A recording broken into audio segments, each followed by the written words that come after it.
Welcome students, welcome to my YouTube channel. Jai Hind students. Now students, do you want to surrender or do you want to become stronger? I know the answer. Obviously, you all would like to become much stronger. Actually, the solution to all our needs remain within us. The core part of our potential being is the source deep within where resides the 99% of each of us. We will start this session with the concept of phasors and phasor diagram, right? So actually phasors are the rotating vectors which are used to represent RMS, which is the root mean square values of alternating current and alternating voltages, and showing the phase relationship between them. And the value of each alternating quantity, either alternating current or alternating voltage, is represented by an arrow rotating anti-clockwise about the origin at the angular frequency, say omega. Actually students, let me clarify this. We are aware in an AC circuit, the EMF and the current vary sinusoidally with time and may be mathematically represented as E. It's the instantaneous value of the alternating EMF. We are aware it is represented by E equals to E naught sine omega t, right? While on the other hand, the instantaneous current, it is represented by I equals to I naught. Suppose it is sine omega t plus phi. Here E naught is the EMF amplitude, which is the peak value of the alternating EMF. I naught is the current amplitude, which is the peak value of the current, right? Omega is the angular frequency, which obviously is 2 pi by capital T. Capital T is the time period. And students, phi is the phase angle between alternating EMF and the current. Phi is the phase angle between the alternating EMF and the alternating current, right? And remember students, we are aware alternating EMF or alternating current, both are of sinusoidal nature. That is, the magnitude of both these quantities changes continuously with time and it reverses its direction periodically, right? So both alternating current as well as alternating EMF are of sinusoidal nature. So both alternating EMF and alternating current are of sinusoidal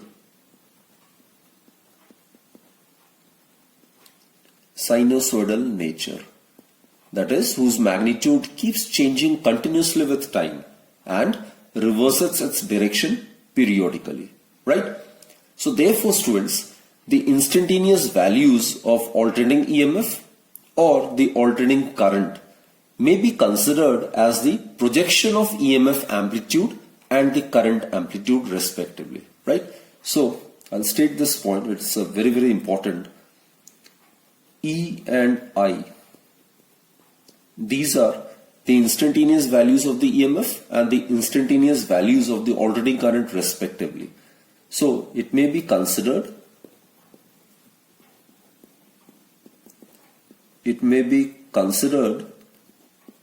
to be the projections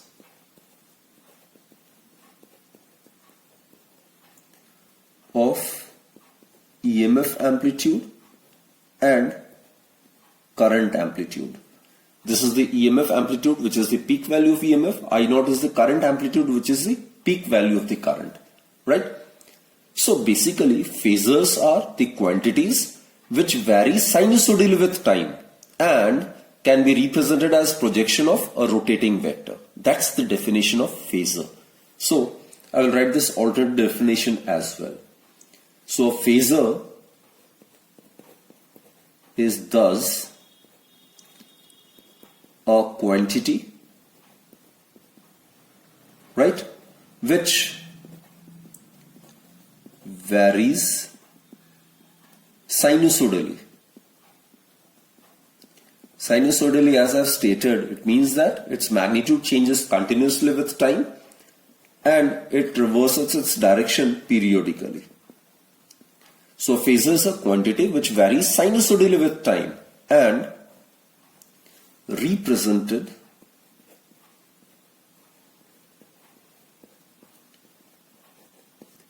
as the projection of a rotating vector. Projection of a rotating vector. I'll elaborate with the help of this diagram, right? Suppose, students, what we do is, let us consider this to be the horizontal axis, x, and let us consider this to be the vertical axis, that is y, right? Now, let us represent this vector by E, and with the origin, suppose it makes an angle of omega t. Then, students, current, this represents the projection of this E will give us E equals to E naught sine omega t, right? And in order to represent this current, I equals to I naught sine omega t plus phi. Phi is the phase angle between EMF and I. So current needs to be represented like this. This can be represented by I. So this angle in the anti-clockwise direction, it is phi. Right, students? So basically, this diagram representing the alternating EMF and the current, both are phasors and both are represented as rotating vectors along with the phase angle between them. That is known as a phasor diagram. So students, I repeat, the diagram representing alternating EMF and the alternating current as the rotating vectors along with the phase angle between them. This is the phase angle between them. This is known as a phasor diagram, right? So I'll note it down. So the diagram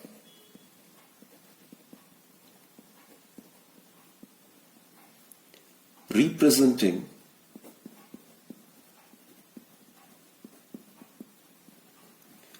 alternating EMF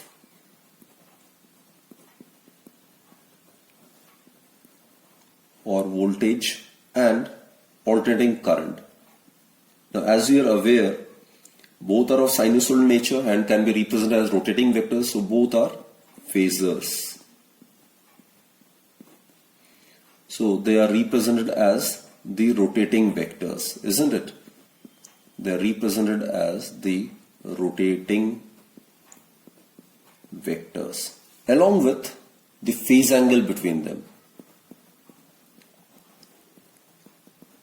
Along with the phase angle between them.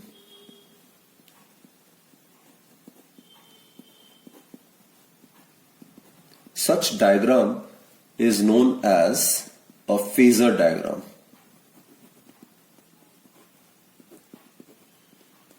I hope now the concept is clear, isn't it? So again I repeat, students, a diagram which represents alternating EMF and the alternating current as the rotating vectors, right? And along the phase angle between them. So such a diagram is known as a phasor diagram, right? Now students, let us consider the various phasor diagrams, right? Let's check the first one. Now as I've stated, E and I both represents sinusoidal nature and represents the rotating vectors. What's the angle between E and I? It is 0 degree. Both are represented by coincident arrows, isn't it? So what will be the equation over here? The instantaneous alternating EMF, it is, we are aware it is E equals to E naught sine omega t. What about current? I is equal to I naught sine omega t. So what's the phase angle between alternating EMF and the alternating current? It is 0 over here.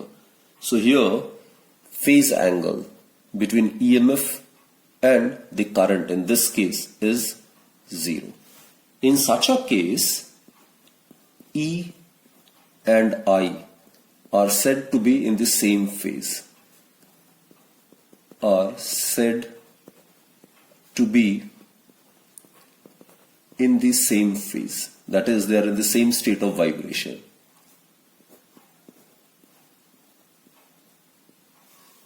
Clear, students? Okay. Now let's concentrate on the second one. Here, students, look. Current, it leads the EMF by phase angle of pi by 2. Now, the angle is to be measured in the anti-clockwise, so it will be taken as positive. So it is pi by 2, 90 degree, isn't it? So, what will be the equation of instantaneous EMF in this case? It would be E equals to E naught sine omega t. This is the origin. So from the origin, this rotating vector is making an angle omega t. So E is equal to E naught sine omega t. Now what about the expression for the current? Current would be given by I equals to I naught sine omega t plus pi by 2. It's in the anti-clockwise direction, so it is to be taken as positive. So plus pi by 2. Now let's find out the phase relationship between these two. So it's pretty evident from the diagram as well as from this mathematical equation that current leads the EMF by phase angle of pi by 2. So here phi, it's equal to plus pi by 2, which states that, or which signifies the very fact that current leads EMF by phase angle of 90 degree or pi by 2 radian. Right? Now let's concentrate on the third diagram. Here, students, again EMF, that will be represented by the same equation, that is E equals to E naught sine omega t. Right? EMF has been represented by the same equation, E equals to E naught sine omega t. Right? So here current, now it has to be, if it is measured in the clockwise direction, it is taken as positive. Here, with reference to E, it is to be measured in the clockwise direction. So it is minus pi by 2. It's 90 degree, right? So what about the expression for the current over here? It will be I equals to I naught sine omega t minus pi by 2. So the current lags behind the instantaneous alternating EMF by phase angle of pi by 2. So here the phase angle between the EMF and the current is minus pi by 2. Right? So therefore, from this phasor diagram and also from this mathematical equation, we conclude that in this case, the instantaneous alternating current lags behind the instantaneous alternating EMF by a phase angle of pi by 2. Right? So this is the case where the instantaneous EMF and the current both are in the same phase. This is the phasor diagram in which the current leads the EMF by phase angle of pi by 2. And in the third case, this is the phasor diagram in which the current lags behind the EMF by phase angle of pi by 2. Now students, let us consider various AC circuits. And in the very first case, we will consider the alternating current through a resistor. That is, we are considering an AC circuit which consists of only a resistor.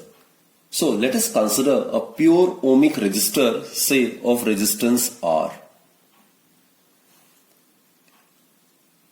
Pure ohmic resistance means it do not offer any inductance. It will offer zero inductance, right? And let it be connected to a source of an alternating EMF. Students, this is the symbol for an alternating EMF. So it is the source of alternating current. That current which changes continuously in magnitude and reverses its direction periodically, right? So let the instantaneous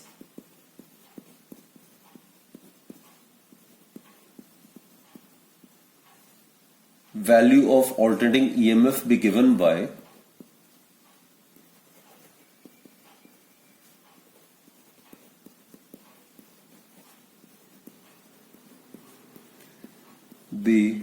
given by, as it is of sinusoidal nature, so it can be represented either by sine function or by cosine function.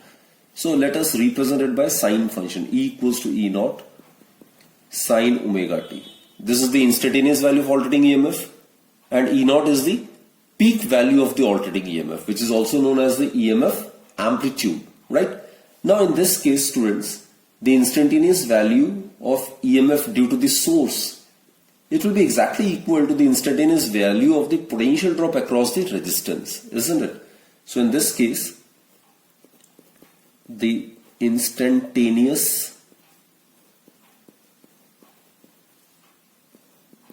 EMF which is due to source, it must be exactly equal to the instantaneous value of PD, which is the potential drop across the resistor. It is equal to instantaneous value of potential drop across the resistor. So, instantaneous EMF due to source is E, isn't it? This is E.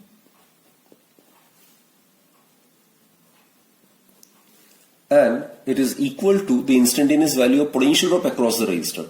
At that instant, if current I flows through the resistor, then the potential drop across the resistor would be IR, which implies that I would be equal to E by R, which further implies that I would be equal to, from equation 1, substitute this value of E over here. So what you get is E naught by R sine omega t, isn't it? Now students, look, the maximum value of sine omega t is plus 1, and when sine omega t is plus 1 maximum value, then I will have a maximum value of E naught by R. So here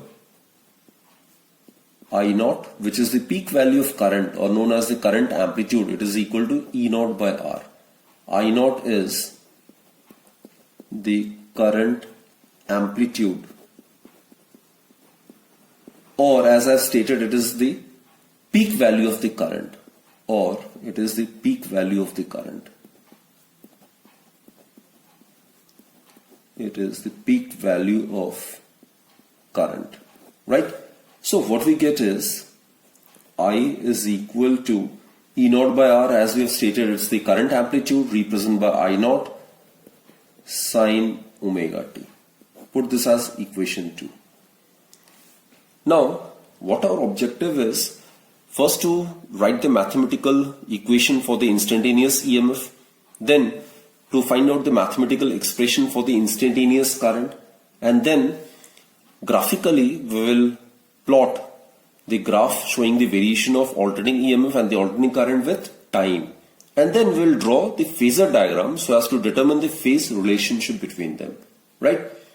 So it's pretty evident that this equation, it gives the instantaneous value of alternating current in the circuit containing capital R, which is the resistor.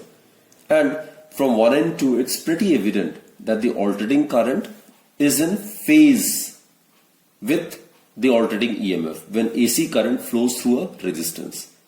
And this fact can be graphically represented as shown below. Let's represent it by graph. So let us consider this to be vertical axis and this to be the horizontal axis, right? This represents, suppose, time. So let us divide it into 4 equal parts. This is 0, this is T by 4, this is T by 2, this is 3T by 4, and this is T, right? 90 degree, 180 degree, 270 degree, and 360 degree. And here in the vertical axis we'll represent it by instantaneous alternating EMF or the alternating current. So let us represent E equals to E naught sine omega t. So it will be like this. E naught will be its peak value, and we are already aware of the nature of the sine graph, isn't it? So this will represent E equals to E naught sine omega t. This is E equals to E naught sine omega t. Right? Now let's represent I equals to I naught sine omega t in the same graph. So it can be represented like this.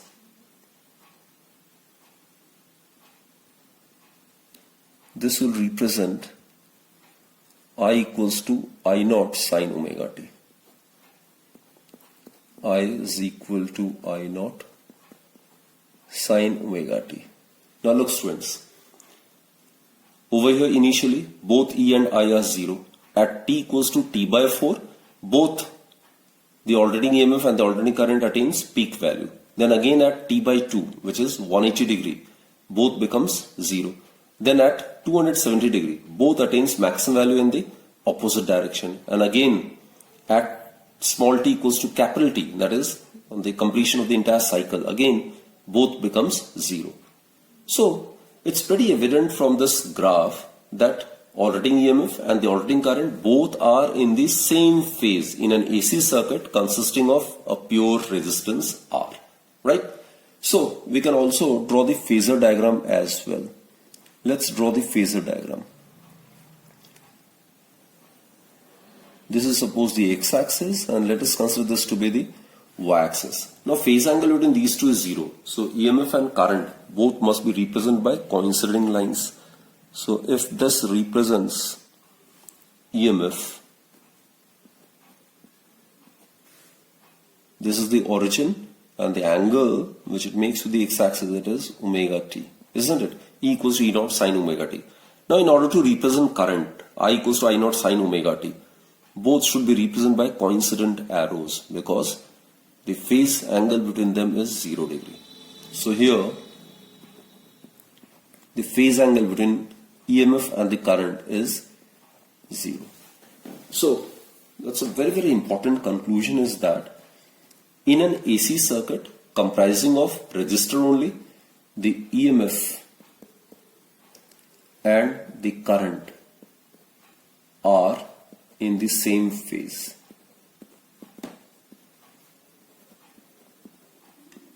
That is, they are in the same state of vibration, as it's pretty evident from this graphical plot of E and I with time. So students, I hope you have understood this particular topic, right? In the coming topics also we'll consider various other AC circuits consisting of an inductor, consisting of a capacitor, and then series combination of grouping of circuit elements. So that we'll discuss in the next lecture. So let's conclude this particular session. Do join me in my next lecture to discuss the other AC circuits. Till then, do take very good care of yourself, and thank you for watching my video.